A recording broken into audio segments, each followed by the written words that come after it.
Bon matin. Aujourd'hui, j'ai envie de partager quelque chose d'un peu personnel avec vous. C'est le dernier épisode, ou presque, de cette série Opinion impopulaire avec Adrien Fillon, et je ressens un mélange étrange d'émotions et de vide. Vous connaissez ce sentiment quand une série ou un livre que vous adorez se termine et que vous restez là à contempler le silence? À contempler le silence, tiens, en vous demandant, mais qu'est-ce que je fais maintenant? Et bien c'est un peu ça que je ressens. En fait, pour être honnête, ces épisodes avec Adrien, ils m'ont perturbée. Parce que c'est pas tous les jours qu'on accepte de se confronter à quelqu'un qui voit le monde différemment. Ce n'est pas confortable d'ailleurs, mais c'est nécessaire. Parce qu'au fond, les idées qui dérangent sont souvent celles qui nous transforment. Elles remettent en question nos repères, nous forcent à regarder autrement. Et c'est là que réside selon moi la vraie richesse de cette série. Ce n'est pas juste une succession d'épisodes, c'est une invitation à penser autrement, à accepter l'inconfort du doute, à reconnaître que peut-être ce qu'on croyait immuable ne l'est pas tant que ça. Ces discussions ont mis en lumière des aspects que je connaissais moins, mais qui paradoxalement éclairent mieux ce que je fais dans mon quotidien professionnel. Et tiens d'ailleurs, vous, est-ce que vous aussi, ces épisodes vous ont permis de regarder votre entreprise différemment, de questionner ses pratiques, peut-être même vos pratiques, vos relations professionnelles, ou peut-être même votre propre rôle? En attendant d'avoir vos retours, passons à ce dernier épisode, ou plutôt cette première partie du dernier épisode, car la vraie conclusion arrive la semaine prochaine où nous allons explorer un sujet aussi essentiel que complexe, la confiance en entreprise. Qu'est-ce que ça veut dire vraiment de faire confiance? Pour explorer ce sujet, j'ai invité une personne qui est spéciale pour moi, mon mari, qui est d'ailleurs manager. Son regard croisé avec celui d'Adrien a donné lieu à des discussions qui, je l'espère, vont vous donner des pistes de réflexion utiles pour vous dans votre quotidien professionnel et personnel. Prenez le temps de l'écouter, de questionner et peut-être même de douter. Parce que, au fond, c'est dans l'incertitude que naît la vraie réflexion. Bonne écoute et merci d'avoir été là tout au long de cette série.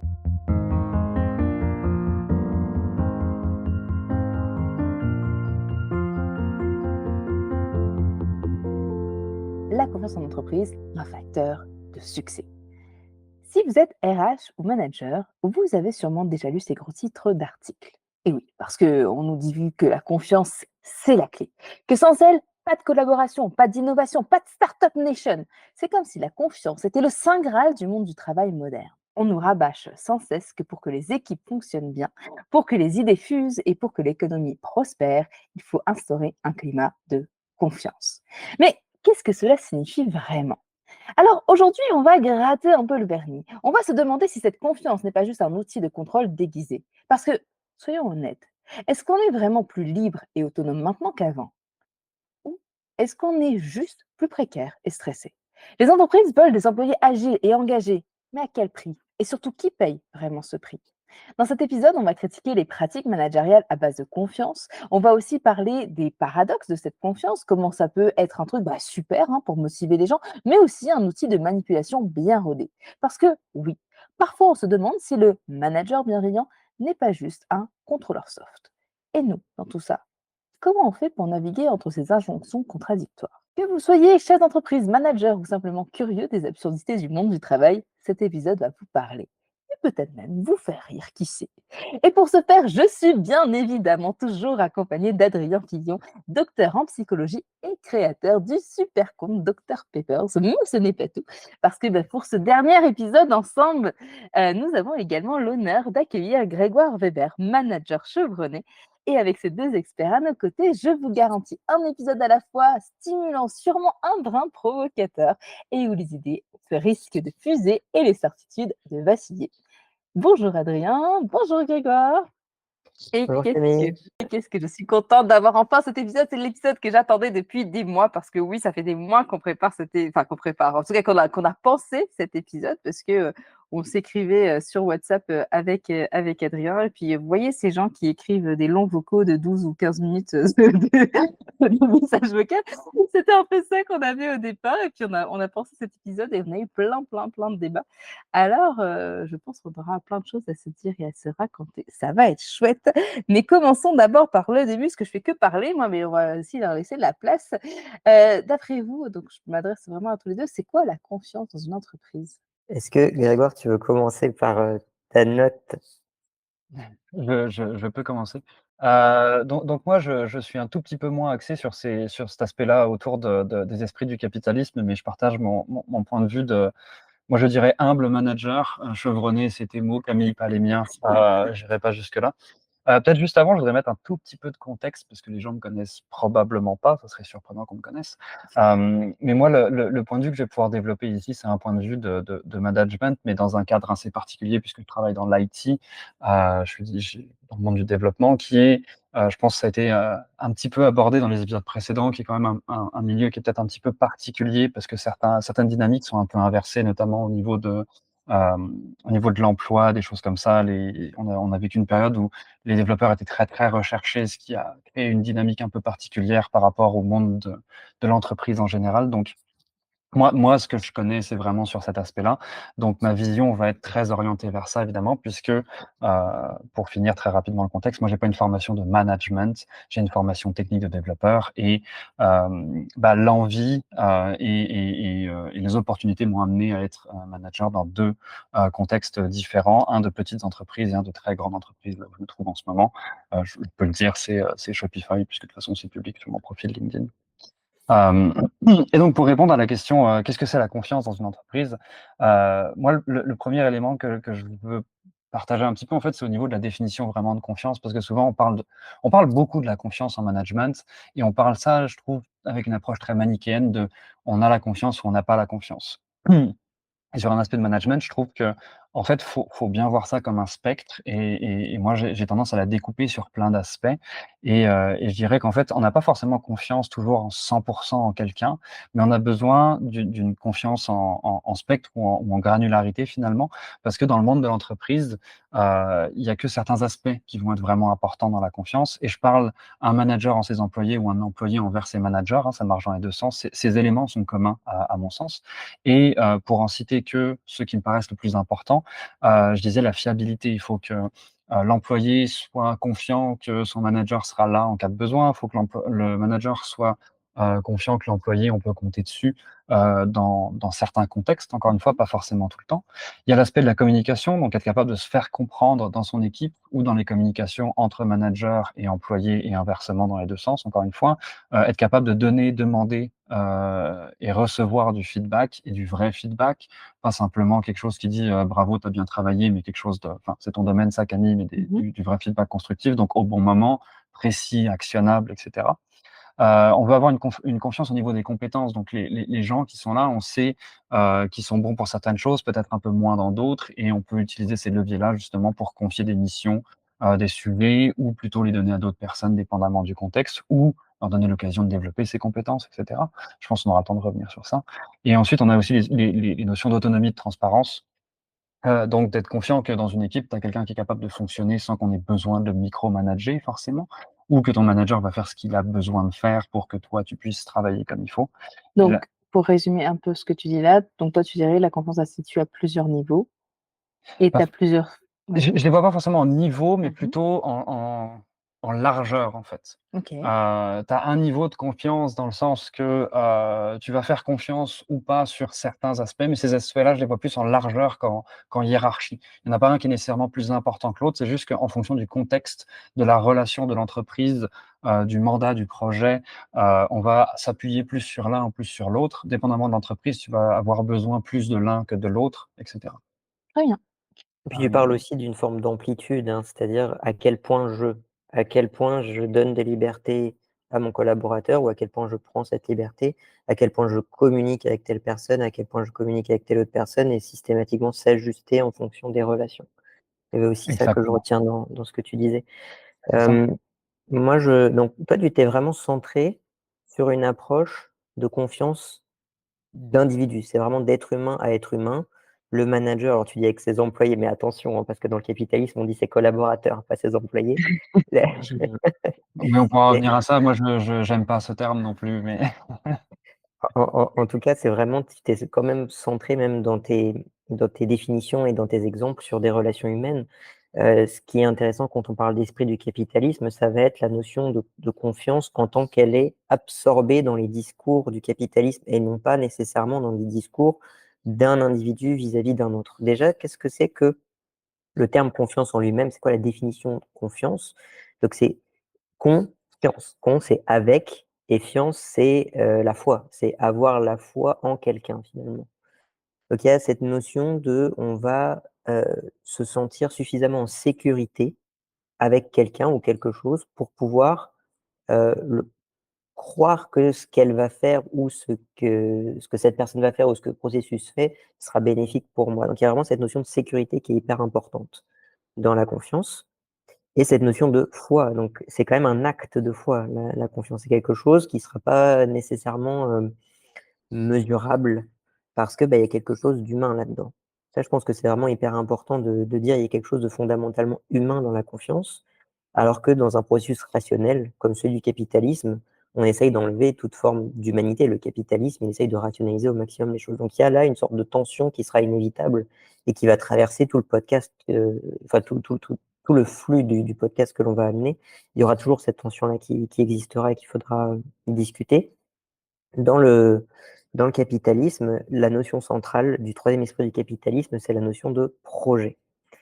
Cette notion de projet nous dit un individu est responsable de son parcours professionnel et c'est lui qui va devoir gérer à quel projet il va pouvoir accéder ou non. Et en fonction du fait qu'il accède à tel ou tel projet, il va pouvoir les réussir et accéder à des projets plus ambitieux, etc. Et donc, fondamentalement, il y a une notion qui est toujours concomitante avec la notion de confiance, c'est la notion d'espoir. C'est-à-dire que l'individu, quand il va euh, réussir à accéder à un projet, il va accepter les conditions de son travail dans l'espoir d'avoir de meilleures conditions par la suite. C'est l'idée d'avoir une carrière dans laquelle, au début, bon, on accepte d'être plus ou moins exploité pour pouvoir par la suite être un peu moins exploité et par la suite un peu moins exploité et après accéder à des postes qui lui semblent être plus intéressants pour lui grâce à l'augmentation de ses compétences, grâce à l'augmentation de son expérience. C'est des choses qu'on a déjà dit les podcasts précédents. Où est-ce que se place la confiance là-dedans? En fait, la confiance, là-dedans, elle se place dans une croyance qui est liée à cet espoir que le projet actuel permettra d'accéder à des futurs projets plus intéressants. En fait, on a confiance que notre entreprise sera capable de nous faire accéder, ou en tout cas que le projet dans lequel on se lance pour cette entreprise nous permettra d'accéder à des projets plus intéressants. Et la question qu'on se pose, c'est est-ce que cette confiance est bien placée ou mal placée? C'est-à-dire, est-ce que l'entreprise répond à cette croyance de la part des travailleurs? Et la réponse est ben, plus ou moins, mais souvent moins que plus. Dans le sens où on voit bien dans les parcours de vie des individus que ce que font les gens à 18 ans, 20 ans, c'est pas du tout la même chose. Ou même dans la tech, on commence peut-être un peu plus tard, 24, 25 ans, on fait pas du tout le même travail à 40 ans. Mais est-ce qu'on fait vraiment à 40 ans le travail qu'on aurait aimé faire à 25 ans? Probablement qu'on a dû systématiquement se dire ah, bon, finalement, ce poste que j'aurais voulu atteindre, je ne l'obtiendrai peut-être pas finalement. J'obtiendrai des trucs qui restent intéressants, mais moins intéressants. Et on voit comme ça, je ne sais pas si vous avez vu dans les petits mèmes sur Internet, etc., des mèmes LinkedIn, on dit pour ce poste pour lequel il est nécessaire de connaître un langage qui a été créé il y a 3 ans, il y a 18 ans d'expérience requis ou des choses comme ça. C'est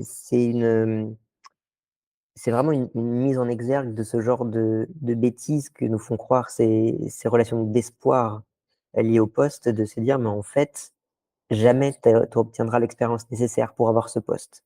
Et donc qu'est-ce qui se passe? Bah, tu postules quand même et tu postules quand même en disant: «Bah, moi, j'ai pas 18 ans d'expérience pour ce poste, j'en ai que 5 ou 6».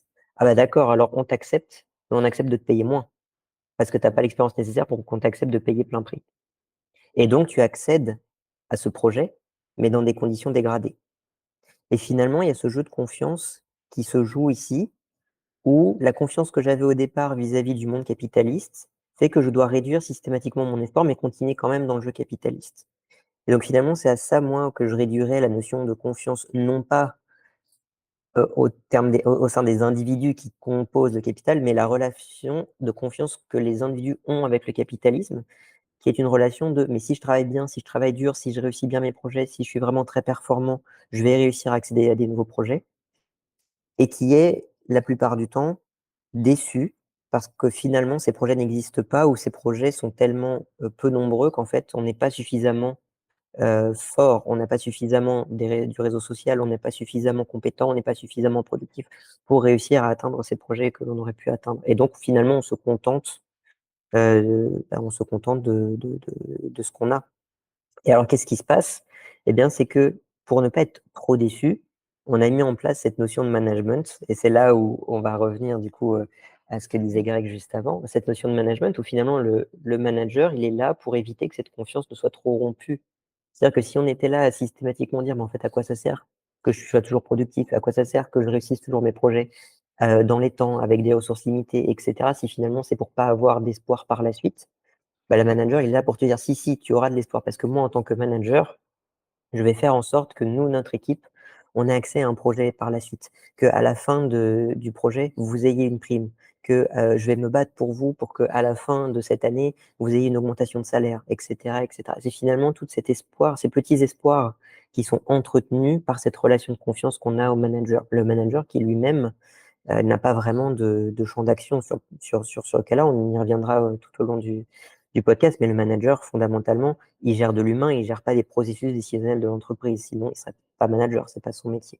Donc il prétend, il fait croire que lui-même y croit très probablement, la plupart des managers y croient, mais malheureusement, c'est il n'a pas la possibilité de répondre, à cet espoir.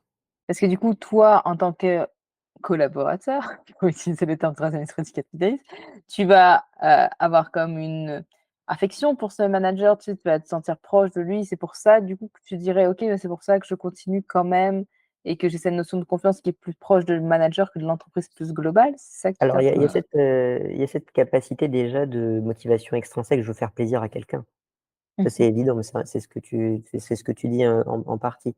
De l'autre côté, il y a aussi le fait que le manager matérialise quelque chose de non matériel. C'est-à-dire que quand tu es, dans une multinationale, que ton dirigeant n'habite pas dans le même pays que toi, ne parle pas la même langue que toi, et cetera, le manager, c'est ton référent. C'est celui qui sera là pour t'écouter. C'est lui qui va répondre en partie à tes craintes. Ce que je disais, hein, la confiance, c'est la mise en sécurité. Donc c'est lui qui va réussir à répondre à tes craintes, de te dire: «Non, mais effectivement, il y a des restructurations dans mon entreprise, mais ça ne te touche pas. Ça se trouve, ça te touchera dans 6 mois, il en sait rien, c'est pas lui qui gère ça». Mais lui, il te dit: «J'ai pas eu d'information que ça te touche, donc pour l'instant, ça te touche pas». Donc il est aussi là, pas uniquement dans un rôle, hem, de juste: «Je vais rendre service à cette personne-là parce que je l'aime bien», mais aussi dans ce rôle de il rend humain et prévisible une relation qui est une relation inhumaine de l'individu au capitalisme. Le capitalisme rend inhumain une relation de travail et le manager est là pour la rendre plus humain, plus prévisible, et aussi effectivement pour faire plaisir à une personne à qui on a envie de réussir parce que finalement, c'est lui qui matérialise le projet. On fait ce projet parce qu'on veut réussir pour nous-mêmes, mais on veut aussi réussir pour l'équipe et on veut aussi réussir pour notre manager qui compte sur nous pour le réussir. Oui, la notion d'équipe, elle est centrale souvent, aussi sur cet aspect-là parce que tu as effectivement la relation, de confiance dont on parle entre l'employé et le manager qui va se dire que l'employé risque de se motiver, mais la notion d'équipe, enfin, je veux dire, en fait, si tu regardes un petit peu toute la notion de culture d'entreprise et l'extrême, c'est on est une grande famille, et ben, c'est aussi un énorme levier que tu mets sur les gens pour dire: «Tu vas quand même pas décevoir ta famille en travaillant Mmh. pas. Tu es un petit peu malade, tu vas quand même pas décevoir ton équipe, ta squad, ta famille, fais un effort». Et ça, c'est un Complètement. autre levier et c'est on rentre dans un peu de la manipulation dans le management, de comment tu pousses aussi les gens à aller plus loin. Mais, souvent on présente cette confraternité entre gens comme quelque chose de cool et le fun, mais en fait derrière c'est aussi un levier de productivité. On avait un collègue, de travail justement sur enfin je rebondis juste sur cet esprit de famille, de confiance et cetera, qui disait: «Non mais il faut arrêter justement avec, cette expression de l'entreprise, c'est une famille, moi ma famille, enfin je peux virer aucun membre de ma famille donc bon».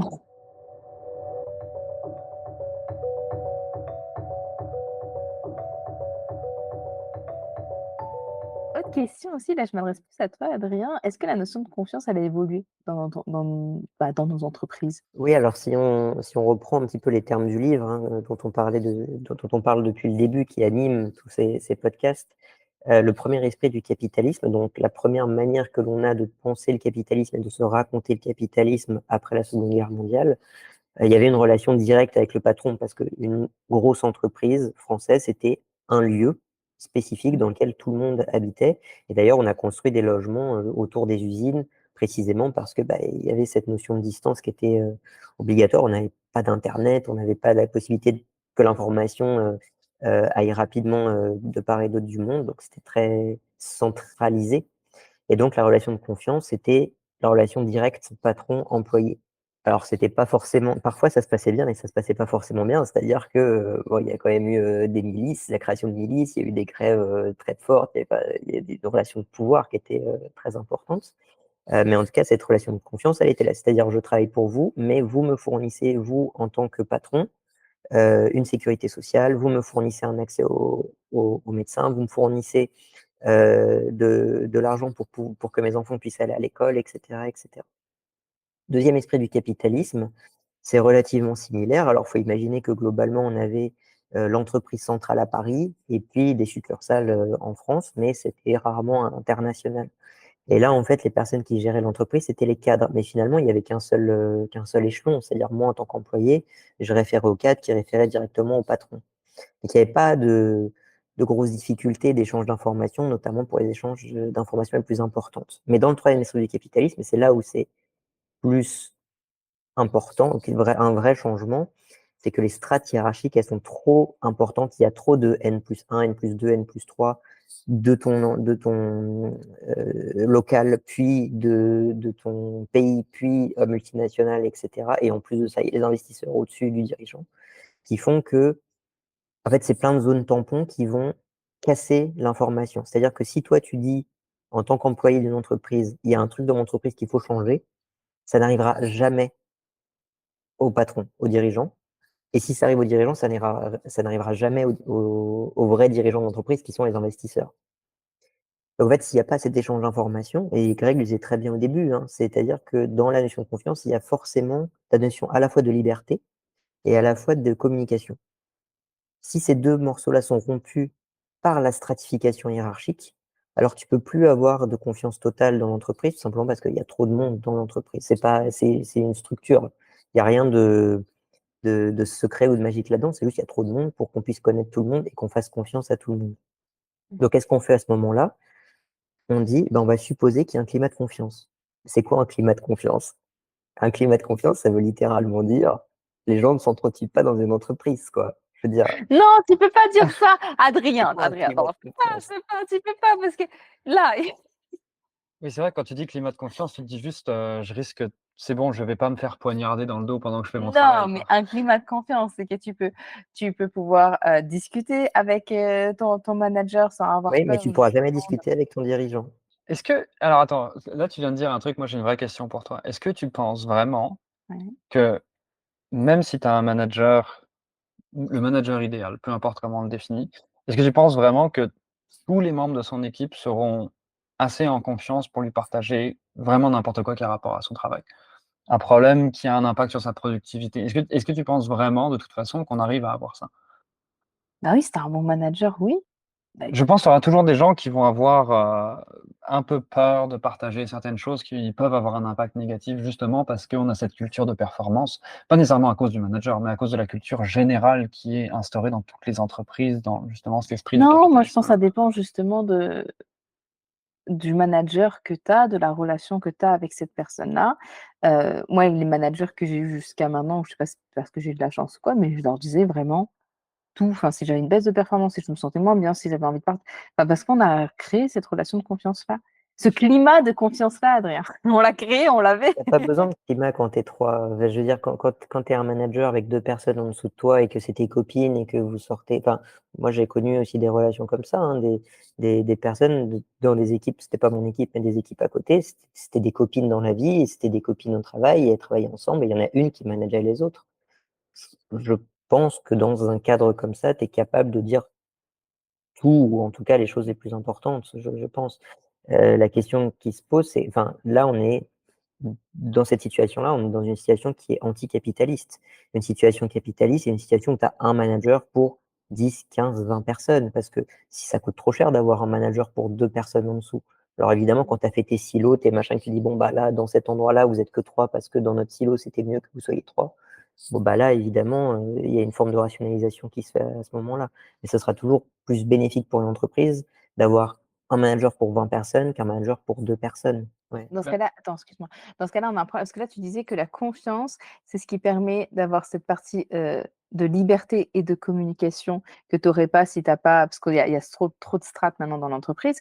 Mais justement, si là, on a dans ce troisième esprit du capitalisme-là, on a un manager pour 20 personnes, la communication, la relation de confiance et cetera, elle est moindre.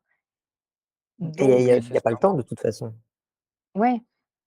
Mais alors Mais sur ton exemple aussi, à partir du moment où tu as, si tu as, mettons un N+1, un N+2, c'est jouable, mais à partir du moment où tu as plus que ça, tu sais très bien que c'est pas ton manager direct qui prend les décisions mmh très importantes et tu as 10 ou 15 autres personnes dans ton équipe. Tu sais que c'est quelqu'un qui ne te connaît pas, qui va prendre des décisions d'augmentation de salaire ou de licenciement s'il y a licenciement. Est-ce que tu es à l'aise de partager ces choses-là? Même si tu, personnellement, fais confiance à la personne qui est directement ton N+1, est-ce que tu vas être à l'aise de partager cette information-là qui, si un jour ton N+1, même si tu lui fais confiance et que vous avez une bonne relation, si lui, son N+1 a dit: «Il faut que tu dégages 2 personnes dans l'équipe», ça reste que ton manager direct, quand tu as beaucoup de strates, prend pas certaines décisions. Donc à quel point est-ce que tu peux lui partager ces informations-là? Et donc à ce C'est point-là, même on tombe ça sur la peut aussi, granularité de la confiance. ça peut aussi être le N+3 qui dit au N+2, voilà, là où il y a vous avez 4 équipes, il y a 8 personnes qui sautent, vous décidez et c'est pas forcément ton N+1 qui décide, ça peut être ton N+2 qui décide, sans te connaître, Oui. juste à l'organigramme, hein. Oui, bah, c'est ce qui ouais, arrive ça dès qu'il y a c'est ouais. des restructurations économiques Eh beh, assez oui. larges. C'est jamais, oui, oui. Et de ce fait, c'est là aussi où on voit que le poste de manager, je suis désolé Greg de dire des choses comme ça. Le poste de manager, c'est un poste qui n'a aucun lien avec le travail effectif. C'est-à-dire que quand il y a une restructuration, l'équipe est virée, le manager part dans une autre équipe, recrée une équipe.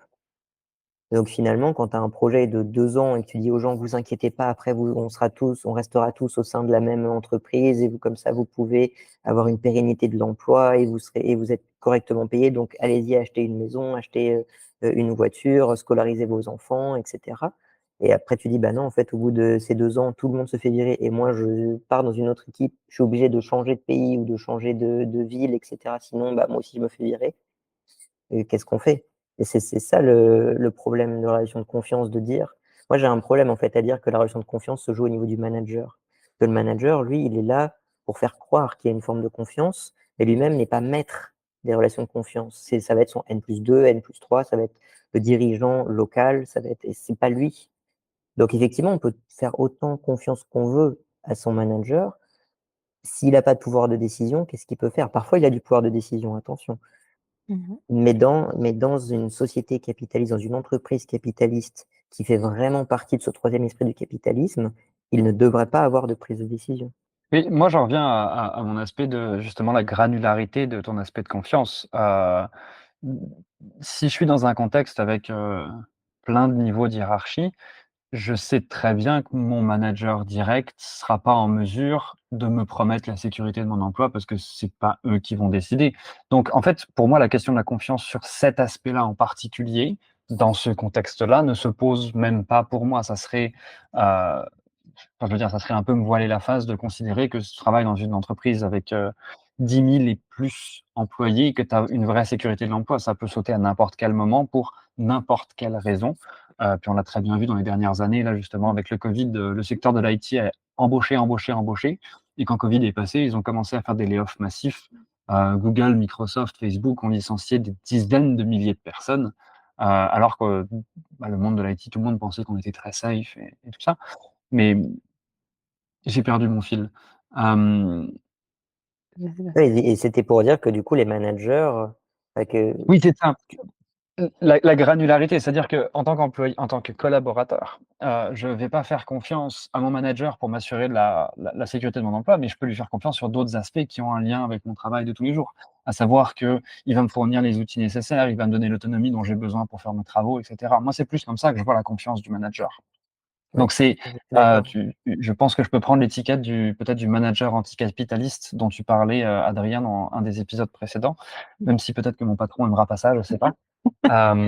Mais pour moi, la relation de confiance se situe à ce niveau-là, mais plus vraiment donc justement sur cette sécurité de l'emploi qui, pour moi, est quelque chose que, à partir d'un certain niveau d'entreprise, même une petite entreprise, quelqu'un qui promet la sécurité de l'emploi vraiment, ment nécessairement parce que, je Mmh. veux dire, on sait Oui, on sait vraiment jamais ce jamais qui ce peut qui se passe à arriver, ce niveau-là. complètement. Et c'est valable pour plein d'autres aspects aussi, hein. Et là, justement, ça m'amène à une autre question du coup. Toi, Adrien, dans un des épisodes, tu disais que la confiance ne peut qu'être unilatérale.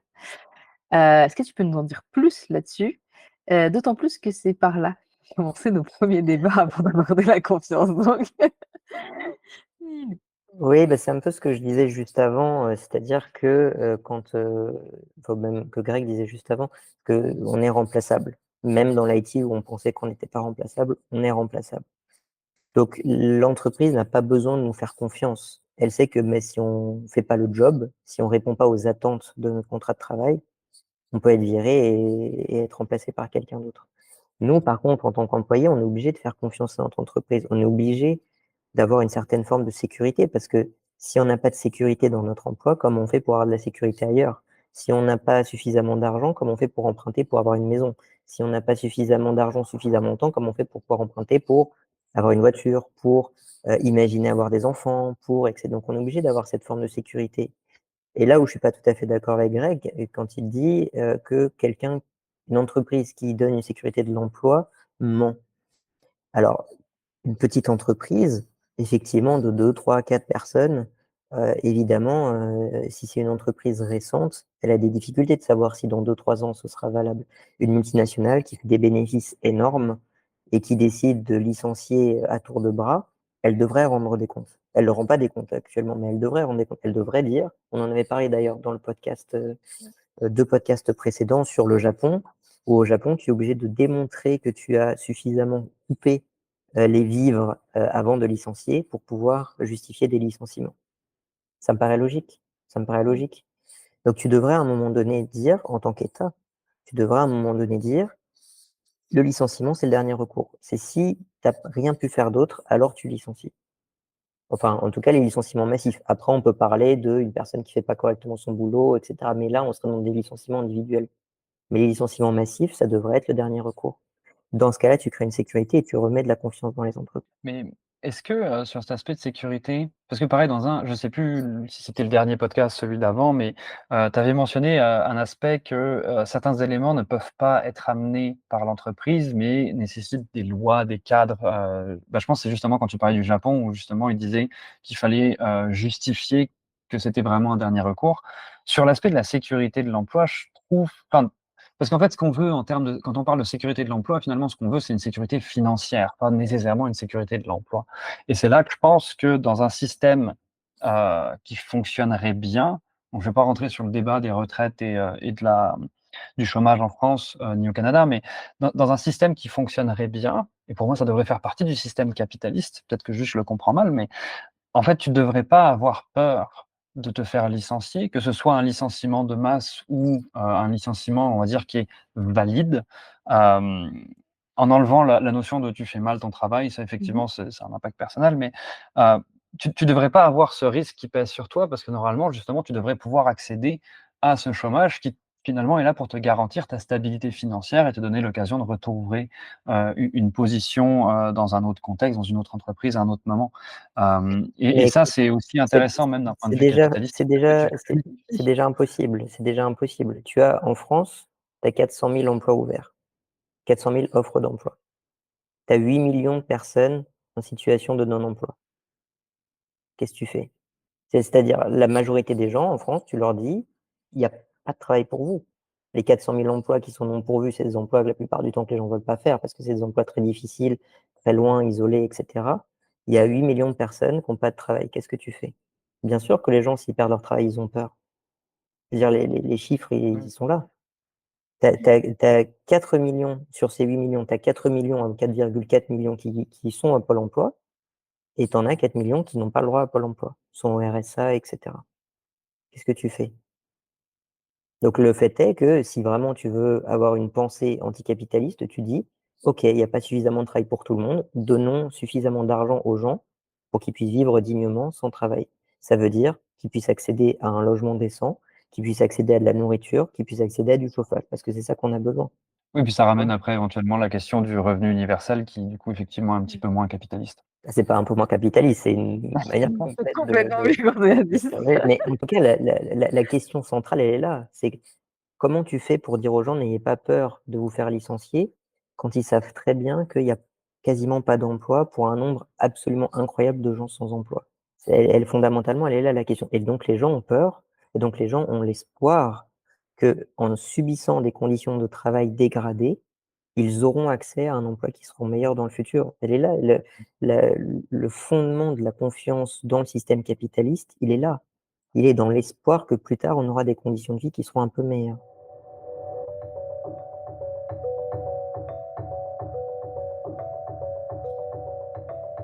Ouais, donc la confiance et l'espoir sont extrêmement liés au final. La La confiance confiance par dans le rapport à l'espoir. capitalisme, Ouais. parce qu'effectivement, la confiance dans le manager, c'est un peu différent, ou la confiance dans les collaborateurs, la confiance, voilà, envers d'autres personnes, c'est tout à fait différent, oui. Et justement, là, tu es en train de dire la confiance dans le manager est différent, mais si je te dis que la confiance est une composante essentielle du management moderne, Attends, qu'est-ce que je voulais finir ah sur la oui, question précédente. pardon, vas-y, La vas-y. question était la Ah confiance ne oui, peut être désolée, allez-y, allez-y. Je vais La trop vite. confiance ne peut être qu'unilatérale. Il y a donc le point central de ça, c'est que l'entreprise n'a pas besoin de faire confiance aux employés. L'employé est obligé de faire confiance dans le capitalisme, et donc dans l'entreprise, que cette entreprise sera capable de mener à bien le projet pour amener à des projets qui sont plus intéressants. En fait, la confiance pour l'entreprise, c'est une possibilité d'améliorer la productivité de l'employé actuel, ce qui le rend moins cher que de le remplacer. Parce que quand même, ce qu'il faut dire, c'est que ça coûte cher de remplacer quelqu'un, notamment de remplacer quelqu'un qui a acquis un certain nombre de compétences vis-à-vis de l'entreprise. Donc, améliorer la productivité de la personne en lui disant, vas-y, fais confiance, c'est moins cher. Lui dire, vas-y, fais confiance à ton manager, tu vas voir, ton manager, il va te booster pour que tu réussisses le projet. Et après, vas-y, fais confiance en nous parce qu'on aura un projet plus intéressant. Et confiance en nous parce que as pu le voir les dernières années, on a tous eu des primes à Noël, donc cette année, tu auras probablement aussi une prime à Noël, mais tu n'auras pas une prime aussi importante que les autres parce que tu es plus jeune. L'année prochaine, d'après, tu auras une prime un peu plus élevée, et l'année d'encore après. Et tout ça, c'est de l'espoir sur de l'espoir sur de l'espoir. Et puis un jour, peut-être l'entreprise va un petit peu mal, ne fait pas autant de bénéfices qu'espéré, et là, toi, tu n'as plus de prime. Ton investisseur, il aura toujours ses primes, et toi, tu n'auras plus de prime. Et c'est que des notions comme ça d'espoir. Donc la confiance, c'est vraiment une manière pour l'entreprise de générer de la productivité. Oui, la confiance dans l'entreprise, mais comme tu disais, effectivement, après, au niveau des gens, des collaborateurs, tout ça, Mmh. c'est un sujet différent, et elle peut être beaucoup plus sincère et bilatérale. Moi, j'avais noté justement sur la partie la confiance ne peut être qu'unilatérale, même si je suis idéaliste et j'aimerais que ce soit faux. Je voulais partager un exemple qui, en fait, depuis qu'on a eu donc la pandémie il y a quelques années, et que tous les gens qui pouvaient en fait travailler de la maison se sont mis à travailler de la maison parce qu'il y avait le confinement, qu'on pouvait plus sortir.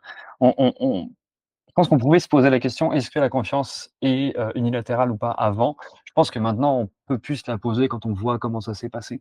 Parce qu'il y a beaucoup d'entreprises déjà qui ont eu un gain de productivité en ayant eu leurs employés qui restaient chez eux en remote quand c'était possible, Mmh. qui malgré tout forcent quand même le retour au bureau. Parce que mine Ouais. de rien, si tes employés sont au bureau, tu peux voir ce qu'ils font, tu peux voir qu'ils sont pas sur Facebook pendant 5 minutes pendant la journée de travail.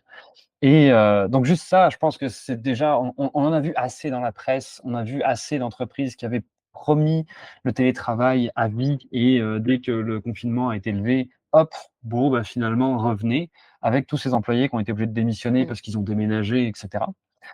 Et on voit aussi, on a vu aussi pendant la pandémie, parce qu'évidemment personne n'était équipé pour ça, j'avais entendu des histoires de managers qui demandaient, à leur équipe de se connecter sur une réunion Zoom toute la journée pour qu'on puisse voir qu'ils sont devant leur ordi.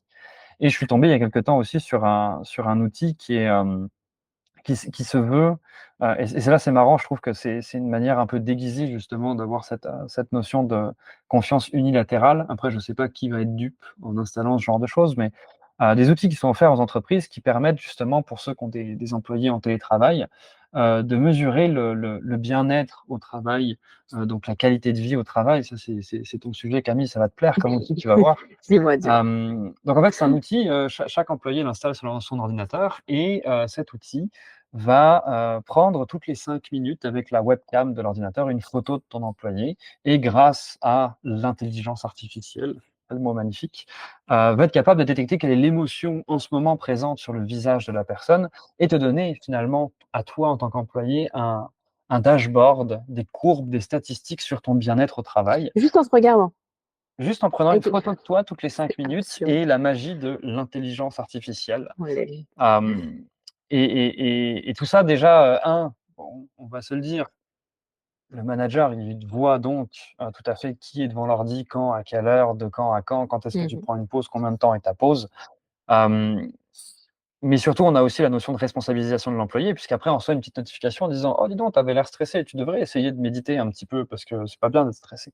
Donc, on a aussi les choses que vous avez parlé avant d'individualisation des causes et du mal-être et de protection finalement des systèmes qui ne marchent pas. Donc ça, c'est quelque chose de flagrant, je trouve, parce qu'on voit vraiment ces choses-là fleurir. Et pour l'anecdote, celui que j'ai trouvé, je ne vais pas dire le nom parce que je pense qu'ils sont tous un peu comme ça, mais ils se mettent en avant en disant qu'ils sont spéciaux, ils rencontrent les plus hauts standards éthiques et légaux dans tout ce qui est dans le domaine de la protection de la vie privée, l'intelligence artificielle, etc. Et en fait, le lien sur leur site vers la page, la charte éthique de leur logiciel envoie sur une page blanche, sachant que c'est évidemment le truc le plus important pour eux, on ne peut même pas y accéder, et qu'ils ont un comité de gens experts pour s'assurer qu'ils respectent l'éthique. Et dans ce comité-là, il y a un coach, un manager, un avocat et un ingénieur logiciel typiquement. Donc aucun expert dans aucun des domaines qui correspond à ce qu'ils construisent. Donc je veux dire, c'est vraiment, ils essaient de masquer finalement cet aspect de on vous fait vraiment pas confiance en disant ici on vous fait confiance, mais on veut être sûr que vous êtes heureux. Et pour moi, c'est vraiment assez flagrant que le climat actuel est plutôt sur l'unilatéralité, Mm. à mon grand désespoir, évidemment, mais Ce qui est important par rapport à ce que tu dis aussi, c'est que ce genre d'outil, il est souvent appelé par les dirigeants d'entreprise. Moi, j'ai beaucoup de mal à croire que ce soit une demande de la part des managers. Je pense que les managers, mmh. ça les gonfle plus qu'autre chose de se dire, «Ah bah là, je vais aller regarder, les images de mes collaborateurs, s'ils sont souriants ou pas souriants, à 9h30 du matin», tu vois? Je pense Non, mais qu'eux en vrai, aussi, ça ils ont autre paraît chose à faire. absurde. Je comprends pas qui peut installer ça dans son entreprise. Je vois pas ce que ça apporte. Non, mais au-delà de cet outil-là, des outils, qui mesurent à quel point tu es efficace sur ton temps de travail et cetera, je veux dire, il y a quand tu vas dans la plupart des entreprises, tu as au moins un outil qui te dit combien de temps ta session est fermée ou combien de temps ta session est ouverte, Ouais. tu vois? Typiquement. Moi, ce que j'avais fait, je peux vous en parler un petit peu, je plaide coupable, mais on avait découvert que si on lançait une vidéo YouTube, ça fermait pas la session. Alors, petite pause café, vidéo YouTube, on se mettait des jingles en boucle de Michael Jackson et petite pause café d'une petite demi-heure, on était bien, on était bien. Adrien qui donne des petits tips aux employés pour Bah, savoir non, comment mais ça, gruger l'esprit du c'est un capitalisme. exemple simple, mais avec justement, toutes les méthodes de surveillance qui avaient été mises en place pendant la Covid, de tous ces managers, justement, qui avaient très peur enfin, managers, patrons, hein, encore une fois, effectivement, c'est pas nécessairement les managers qui le font, ça La dépend plupart du des temps, je pense que institutions, mais soit c'est les RH, soit c'est le CODIR, quoi. oui, oui, oui, définitivement, mais on a vu un florilège justement, il y a un forum de développeurs qui s'appelle Stack Overflow, qui est très, très connu dans le milieu, on partage beaucoup de solutions techniques et au moment de la covid, il y a plein de gens qui partageaient en fait des petits bouts de code qui permettent de faire bouger ta souris de manière aléatoire pour simuler comme si tu étais en train de travailler. Donc toi, tu peux partir et ta souris bouge, ça clique, ça tape sur le clavier. Donc les logiciels de monitoring ne peuvent pas voir en fait que tu n'es pas là, ceux qui n'utilisent pas la caméra. Et il y a eu énormément de gens qui ont fait ça. Donc, la petite vidéo de Michael Jackson pour aller prendre son café, c'est pareil, c'est simple, c'est efficace et ça montre que ces outils, à part dégrader la confiance, justement, amènent vraiment pas Exactement. grand-chose. Ça montre l'absurdité de l'unilatéralité de la confiance. Le fait qu'on fasse croire que l'entreprise a confiance dans les employés, mais à chaque fois qu'ils peuvent démontrer cette confiance, Ils démontrent qu'en fait, ils n'ont pas confiance. Ouais, mais alors là, on parle de l'entreprise au global, mais si on revient sur cet aspect management, elle est pas forcément unilatérale. Alors avec le manager, elle est pas forcément unilatérale. C'est-à-dire que l'objectif du manager et l'objectif de l'employé, du collaborateur, c'est la même. C'est de réussir le projet. Et c'est de réussir le projet dans les conditions les plus dégradées possibles, c'est-à-dire en maximisant le capital de l'entreprise. Mmh. Plus l'entreprise maximise son capital, plus c'est aux dépens de ceux qui y travaillent. Oui. Oui. Mmh. Et donc, ils partagent le même objectif, c'est-à-dire réussir un projet avec le minimum de temps, le minimum de ressources, le minimum de personnes possible. Donc forcément, s'il y a 2 manières pour le manager d'agir, c'est soit de se dire: «Ben, j'y vais avec, le bâton et tous mes employés, je vais devoir faire en sorte qu'ils produisent le maximum possible» et cetera. Ce qui est le cas quand il y a aucune motivation intrinsèque en place. Mmh. Typiquement, un centre d'appel téléphonique, il y a pas de motivation intrinsèque en place. Les gens se font appeler pour se faire insulter, il y a pas de motivation. Soit, bah, j'y vais avec la carotte et la carotte, c'est tu donnes pas une carotte à un âne, tu mets la carotte devant sa bouche pour faire en sorte qu'il avance et puis tu avances la carotte et puis et ça, c'est l'espoir.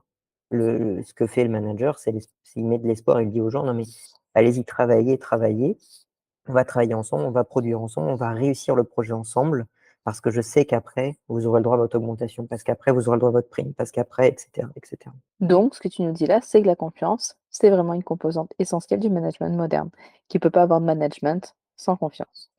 Et tu peux pas avoir confiance en management non plus. Ouais, mais il y a l'aspect aussi, parce que tu parles de l'espoir, la carotte et comme tu dis, l'âne, la carotte, on lui met devant, mais on lui donne pas. Enfin, après, je suis pas un expert en comment on déplace des ânes, mais a priori, la carotte, tu as besoin de la garder et puis de jamais lui donner parce que sinon tu as plus de carottes. Ou alors, faut que tu promènes Donne des aussi les bouts, carottes. donne des petits bouts. Mais c'est ça, dans le sens qu'il y a un truc aussi qui on parle de confiance, mais la il y a quand même pas mal de compagnies où on va dire, «Ah bah, tu auras une augmentation, ah bah, tu auras une prime» et qu'au final, en fait, tu l'as pas vraiment, mais «Ah oui, mais tu vas l'avoir un peu plus tard». Je veux dire, au bout d'un Attention, moment attention, tu l'auras plus tard si tu continues de faire du bon travail, voire même que tu dépasses tes objectifs. exactement, mais je veux dire, à quel point les gens enfin, je veux dire, oui, tu vas en donner un petit bout de temps en temps, mais les gens, à un moment, sont plus dupes, donc on peut plus appeler ça de la confiance, même si c'est créé avec cette Ouais, notion mais de carotte. ça peut durer longtemps quand même, hein? Je Après, les suppose gens que sont c'est là désengagés. l'équilibre avec le prix que ça coûte de remplacer les gens, justement. Parce que pour revenir avec ce que tu disais, les conditions de travail dégradées, plus tu es facile à remplacer, dans le sens que c'est pas cher et rapide à faire, plus tes conditions vont être dégradées et plus, c'est du travail qui demande beaucoup de qualification, de formation, moins ton travail va être enfin ta qualité de vie va être dégradée pour ce contexte-là.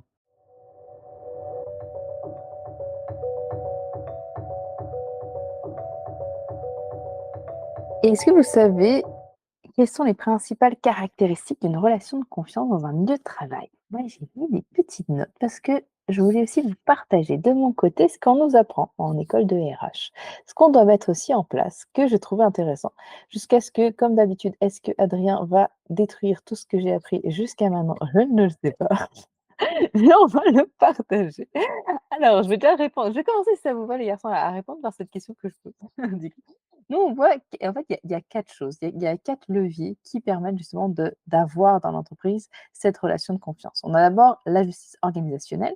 La justice organisationnelle, qu'est-ce que c'est? C'est vraiment la perception qu'a l'individu de la capacité de l'organisation, en fait, à maintenir un certain niveau d'équité parmi les individus. Donc être sûr, enfin, de voir: «OK, on me donne quelque chose, mon collègue aussi a quelque chose, je perçois l'équité», donc ça, c'est la justice organisationnelle. Il y a autre chose aussi, c'est le soutien de l'organisation. Donc, est-ce que, on me valorise? Est-ce qu'on me donne les bons outils pour que je fasse mon travail? Est-ce qu'il y a, bah, toute cette prise en compte autour du bien-être au travail? La troisième chose, c'est la satisfaction, au travail. Donc c'est cet état, émotionnel, positif, si on peut dire, qui va, aller de comment dire ça? De l'évaluation qui va être faite par une personne de son travail, de ses expériences de travail. Donc, je suis satisfaite, est-ce que tu es bien au travail? Et puis ensuite, il y a le mode de leadership, tout ce qu'on a dit aussi, de cette relation-là qu'on a avec le manager. Donc, c'est vraiment sur ces 4 leviers qu'il faut travailler pour pouvoir justement, heu, travailler sur cette confiance-là, développer, la confiance au travail. Est-ce que, vous, vous ajouterez d'autres leviers? Est-ce que ces leviers, ça vous parle ou vous voyez du bullshit quelque part? Non, moi je trouve que c'est très juste. J'avais noté aussi une autre caractéristique, Ce qui m'intéresse quand même dans ce que tu dis, hein, c'est cette idée du coup alors à la fois de justice, d'équité dans l'entreprise. Le fait est qu'il n'y en a pas. C'est le principe du capitalisme, c'est qu'il n'y en a pas. Donc, qu'est-ce que tu fais pour faire croire qu'il y a une notion de justice et d'équité au sein d'une entreprise quand il n'y en a pas? C'est tu rends tout opaque. Et donc, comment tu rends tout opaque? Tu caches les salaires les plus élevés, tu caches les primes les plus élevées, tu fais en sorte que les gens autour des employés, enfin, dans ton équipe, les gens aient à peu près le même salaire, mais un salaire qui peut être très différent avec le N+2, le N+3, etc. Et finalement, en fait, c'est le seul moyen de préserver ce sentiment d'équité, c'est de cacher les salaires. C'est aussi pour ça que c'est très difficile en France d'avoir les salaires d'à peu près tout le monde, parce que les gens ont peur qu'en révélant leur salaire, on se rend compte qu'il y a une disparité énorme entre ces salaires. J'ai peut-être l'impression qu'au Canada, vous allez me dire c'est très différent et qu'on n'a pas du tout peur de dire que le dirigeant il gagne 100 à 1000 fois plus que nous, etc. Mais Bah, en termes de culture, les gens, la notion du salaire est peut-être un tout petit Mmh. peu moins tabou, mais c'est pas non plus quelque chose qui est particulièrement étalé, Mmh. nécessairement au Canada. Mais j'allais dire la même chose que toi, effectivement, la notion d'opacité autour de la rémunération et des avantages, elle est quand même, clairement présente partout et Mmh. heu, enfin, je connais pas nominativement d'entreprise qui est vraiment totalement transparente là-dessus. Je sais qu'il y en a quelques-unes, hein, Mmh. j'ai déjà entendu parler, mais la majorité ne le font pas. Maintenant, ce qui est intéressant, c'est qu'il y a beaucoup d'entreprises qui font un espèce d'entre-deux pour simuler, un petit peu cette transparence où tu vas avoir, un système d'échelle en interne où chacun sait, ah bah, typiquement dans les compagnies d'IT, tu as, si je prends l'exemple juste développeurs, tu vas avoir les développeurs juniors, les développeurs intermédiaires, les développeurs seniors, qui sont déjà 3 catégories qui te donnent généralement un range Mmh. de compensation et au sein de ce range-là, il y a souvent une espèce de petite cote multiplicateur qui peut parfois être, heu, partagée avec l'employé, parfois ne l'est pas, qui va en fait te situer dans ce range et seuls parfois les managers connaissent la distribution et comment est-ce que tu arrives aussi dans une entreprise, qui contient mettons 10 000 personnes, de t'assurer qu'ils sont tous distribués correctement. Puisque de toute façon la performance est évaluée par le manager, éventuellement le N+2, mais il y a jamais quelqu'un qui connaît assez bien tout le monde pour tous les je vais utiliser le terme «comparer», mais pour que ce soit justement un équilibre qui soit une répartition qui soit honnête et fair, je Mmh. retrouve plus le mot en français, Équitable. équitable.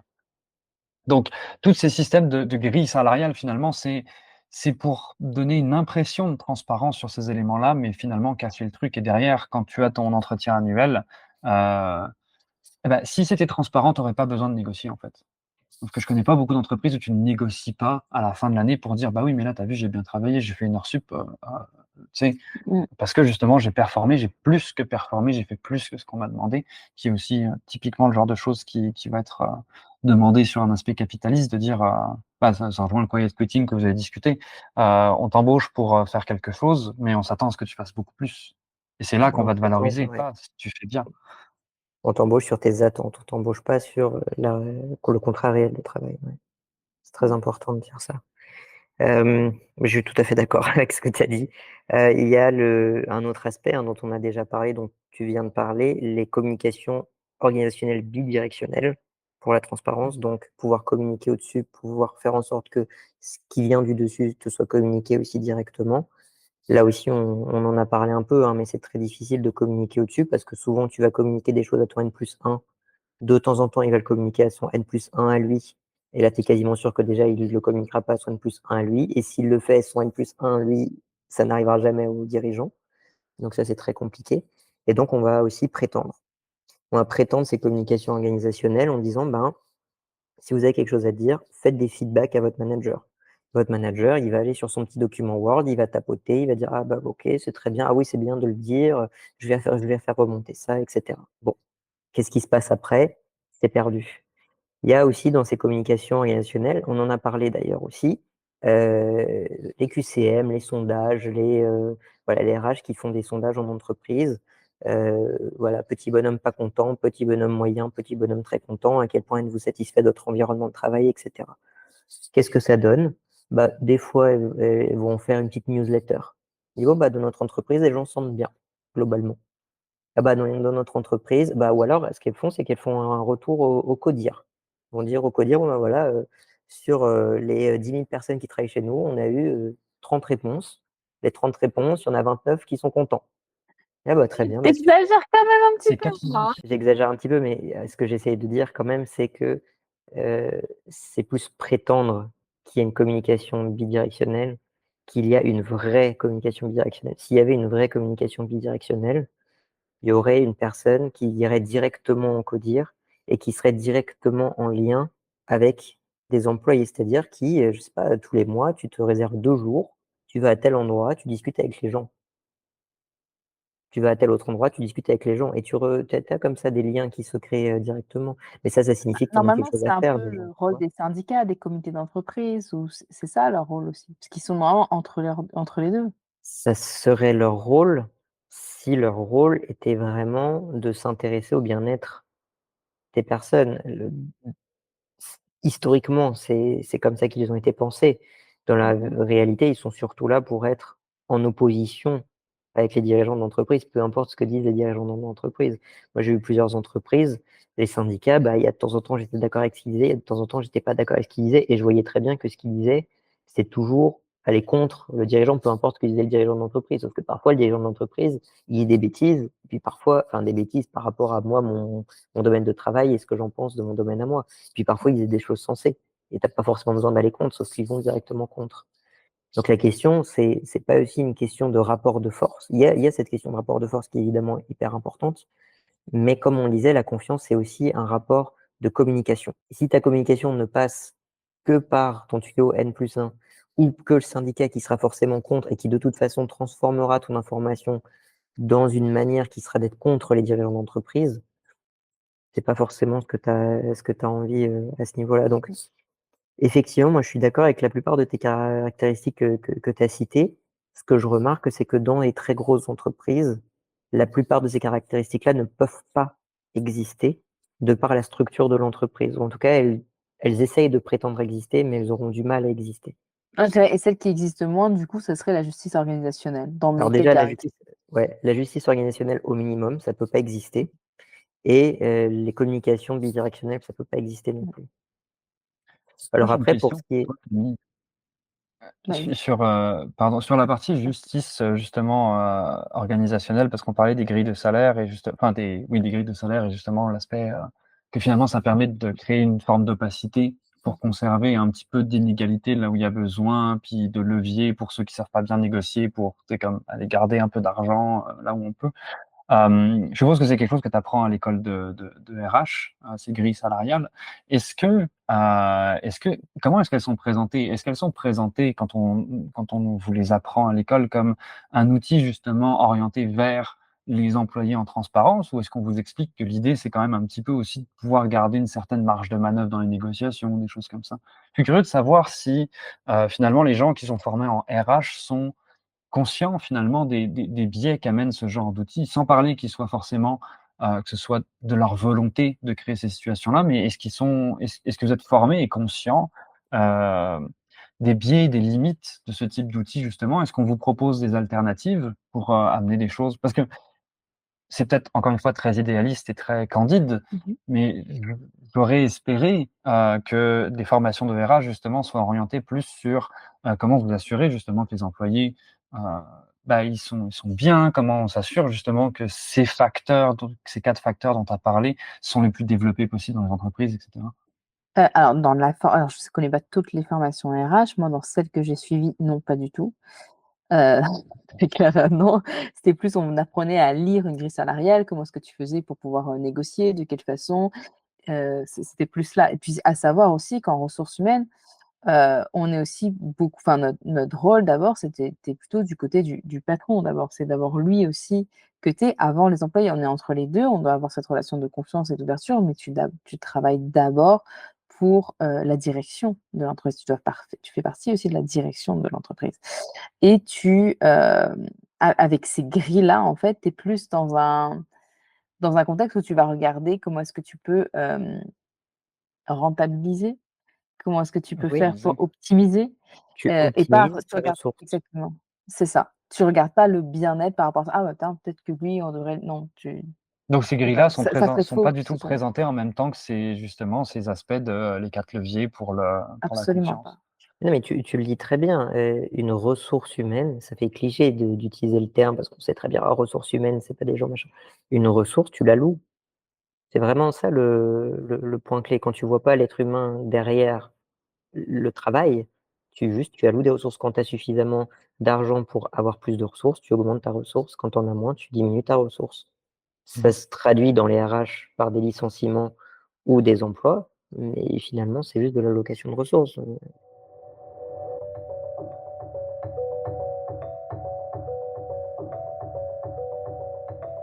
Ouais, il y a un dernier point, pour répondre du coup à cette question, des caractéristiques. Un point qu'on Mmh. n'a pas trop discuté jusqu'à présent. On a beaucoup discuté la relation de confiance à l'entreprise, relation de confiance au manager, mais très peu la relation de confiance entre collaborateurs ou entre employés. Mmh. Moi, ce qui me paraît intéressant de noter en tout cas, c'est, entre collaborateurs d'une même équipe, la confiance, elle se trouve dans la juste distance les uns vis-à-vis des autres en termes d'information, c'est-à-dire donner de l'information, pas trop, mais pas trop peu. Si on arrive à ne pas donner suffisamment d'informations, alors on sera trop peu efficace. Telle personne va se dire: «Mais, je peux pas travailler si j'ai pas cette information. Moi je l'ai, pourquoi je lui donne pas?» Et donc l'équipe risque de rater le projet parce qu'il y a un manque d'échange d'informations.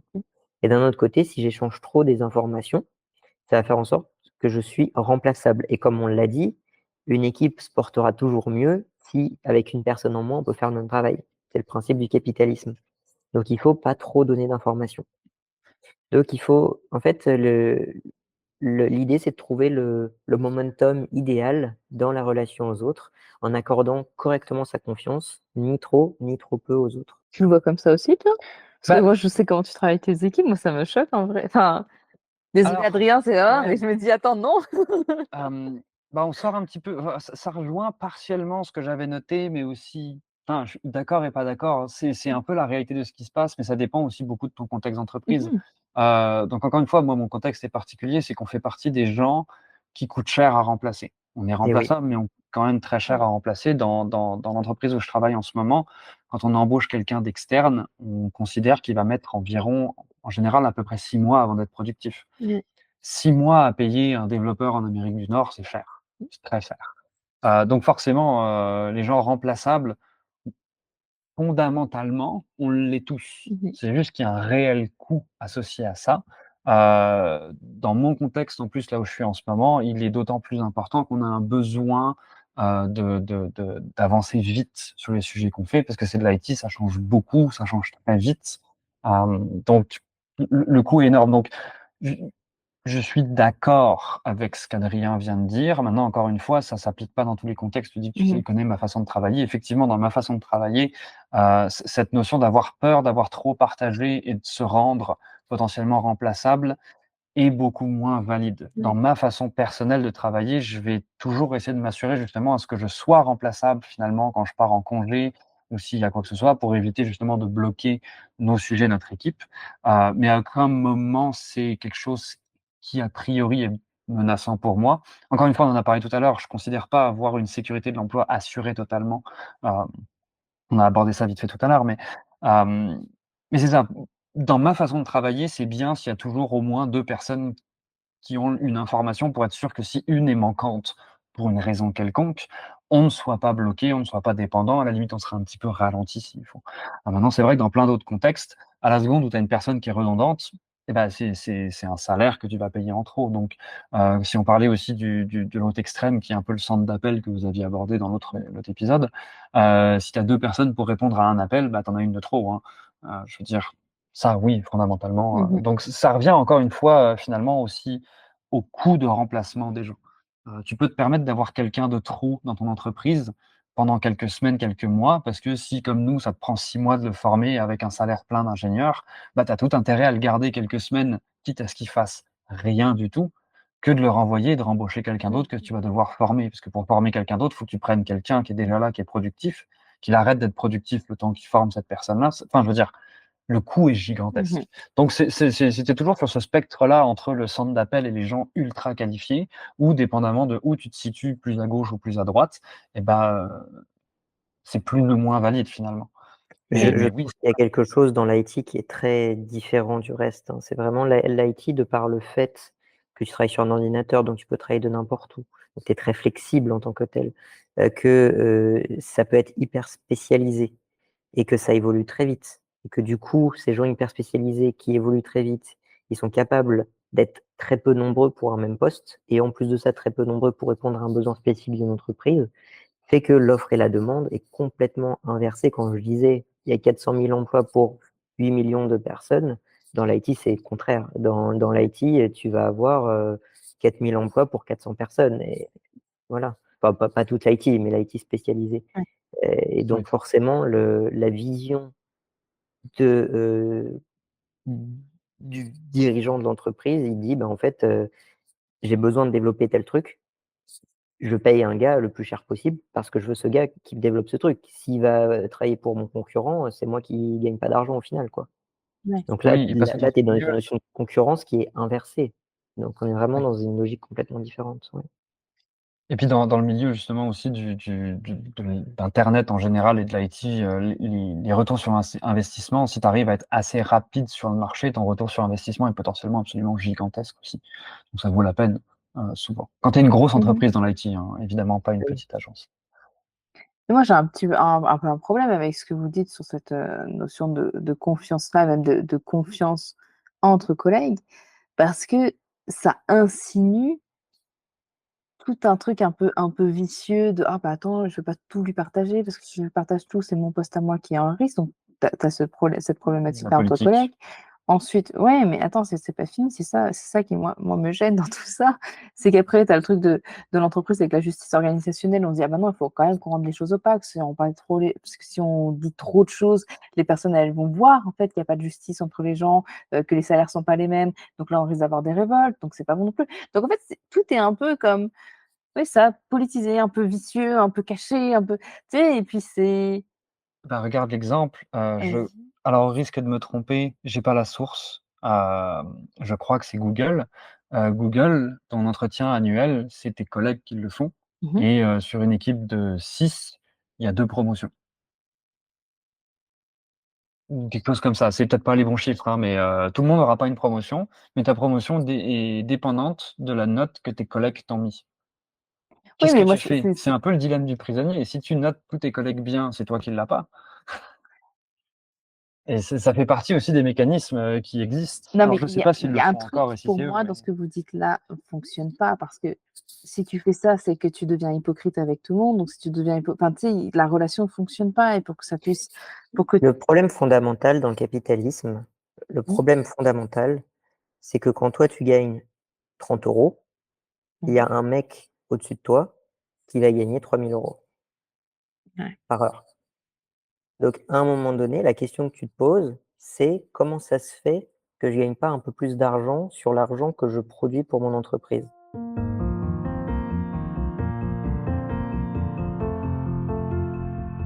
Et oui, je suis désolée, je vous coupe en plein milieu de cette réflexion, mais c'est pour mieux vous retrouver la semaine prochaine pour la suite de l'épisode et le tout dernier épisode de cette série.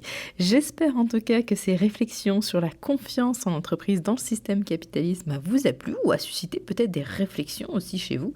Et puis si c'est le cas, n'hésitez pas à nous les partager, nous ça me fera vraiment plaisir de vous lire puis de vous répondre aussi.